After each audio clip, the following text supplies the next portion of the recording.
We're back in studio. World Breastfeeding Week takes place from August 1st to the 7th. And in studio with me, I have Dr. Adish Surju Singh, Director of Women's Health, the Ministry of Health. Good morning. Good morning. And Deborah Thomas, who is the Manager of the National Breastfeeding Coordination Unit. Good morning and welcome to the program. So I'm a fan of breastfeeding, right? I breastfed for 15 months. I wanted to breastfeed for 24 months. This is the third time I'm giving this story this morning, but you all have heard it. Yes. And I went to Barbados to work, and when I came back, my daughter just put down the shoot and she looked away, and I was like, oh, it's over. Dr. Brad did say you should have pushed her back in and she might have latched on. But I really believe that breastfed is best friend. Absolutely. But I want to ask you, Deborah Thomas, what are the benefits of breastfeeding? In terms of the benefits, we must talk both about the benefits to the mother and to the baby. So I'll start with mom first. For the mother, immediately after birth, you have the uterus being able to contract to prevent extra blood loss. And then we also have, you know, the mother is able to return to her normal size very, very quickly. In addition to this, we can talk a little bit about the mental state, and so that it is scientifically proven that once a mother breastfed, she reduces the risk of having postpartum depression and things like that. In addition to which, in the long term, mothers who breastfeed have a reduced rate of suffering from ovarian and breast cancer, as well as some of the non-communicable diseases like type 2 diabetes, high blood pressure, arthritis, and stuff like that. I had no idea. Yes. So the benefits are many, and not just in the short term, but also in the long term. Then we can look at the baby. Before you go to the baby, sometimes you hear about breastfeeding being a natural birth control. Is that true? Is there any veracity to that? Yes. It is true. Okay. So once you exclusively breastfeed for the first 6 months, I heard earlier on somebody mentioned breastfeeding only for 3, but we promote exclusive breastfeeding for 6 months. Yes. And it is a natural form of contraception. Must be guided, of course, by your health professional. Right. And the baby now, benefits to the baby. And so the benefits to the baby. You have babies latching on and bonding, and that is a very strong social bond that baby have with mother. We promote early initiation, so we promote bonding, skin to skin. So right now we are promoting the 10 step to successful breastfeeding, and step 4 in the step talks about skin to skin for 1 hour or more. So at our hospitals now, we are promoting that you have skin to skin immediately after birth, and then that leads and helps with early initiation of breastfeeding. And so if you go to plenty of the YouTube channels, you will see what we call the crawl. You'll see where the baby is able to find the breast in the first hour and begin the latching on process.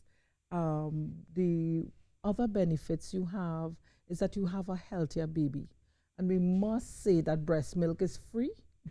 It's at the right temperature. It changes in composition to suit the age of the baby. So it's not that, you know, the baby is born today and that's how it is. No. As the baby grows, the composition change to suit so that the baby's growth and development is ensured, right? It reduces too the risk of childhood diseases. You have things like air infection, upper respiratory infection, and again, type 2 diabetes in the long term. You know, we are having a problem with childhood obesity. We know that once a child is breastfed, it reduces the risk of the child becoming obese or overweight later on in life. So several benefits, both to the mother and to the baby. And I'm sure I didn't call all of them. There are many. And doctor, so what has the ministry done to put breastfeeding on the national agenda? So I am the director of Women's Health, which really deals with mothers and babies at our nation's hospitals, both in the public and private sector. And we are a really new unit. We have just been around for about 2 years, and Deborah has been around for less than a year. Right. And we didn't do enough as a nation in the past to really coordinate and highlight the importance of breastfeeding at a national level. And we have been making major inroads in that and major progress along with our partners, including the Breastfeeding Association of Trinidad and Tobago. So at the Ministry of Health, we actually have a devoted unit which is informing policy. So we have a policy that's just about to be finished. Okay. A national policy on breastfeeding, which covers many aspects of breastfeeding. We also are coordinating things at all of our nation's hospitals to ensure that every hospital is accredited as a baby-friendly unit by international agencies. And really, it's about keeping breastfeeding in the public domain. And you've heard so many benefits, and there are so many more. Yes. We are creating information on the website, social media Building platforms. awareness. And building awareness. And we hope to sustain this because some of this, of course, goes on to society. It builds better families. Yes. We want to get parents, both mothers and fathers and grandparents and so on, the whole family unit involved, not just focus on that.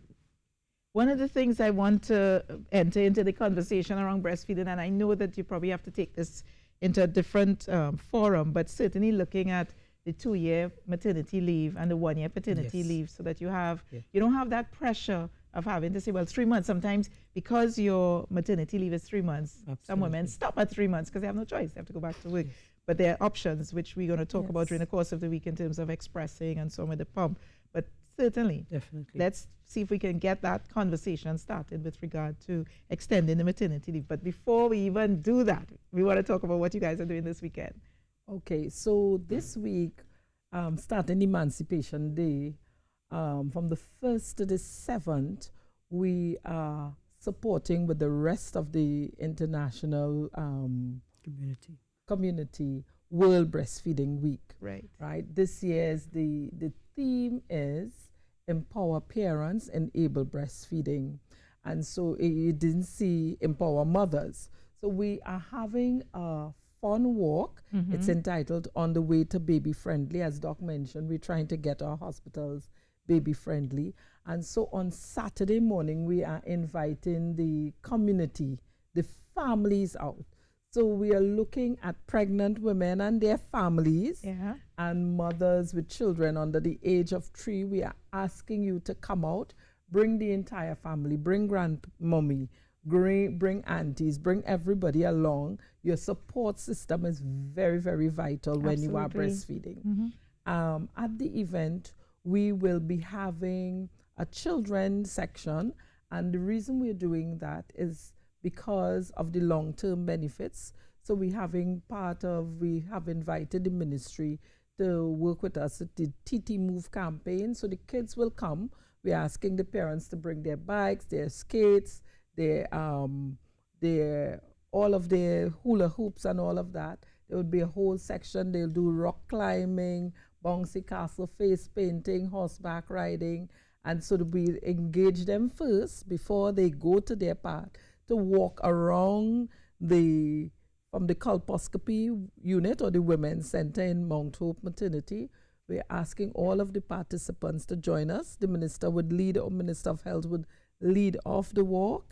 And we will walk from the colposcopy unit all the way around the Eric Williams Medical Sciences Complex and come all the way back. And then after that, we'll be doing some educational sessions. So there will be a live complimentary booth teaching moms how to prepare complimentary foods for babies after the age of 6 months at the end of the exclusive breastfeeding. The entire event is free of charge. And that's on August 1st. Yes, so August 3rd. August 3rd, Saturday morning, and we begin promptly at 7 a.m. 7 a.m. So we're asking folks to go to bed early on Friday. Go to bed early on Friday. No line on Friday because you have to be at Mount Hope. It's an important event. It's at Mount Hope Women's Hospital on the grounds of the compound. Fantastic. Okay, so we're going to continue the conversation on breastfeeding throughout the week and maybe into next week until the 7th. So we'll have that set up because I want to demonstrate some of the pumps and so on. So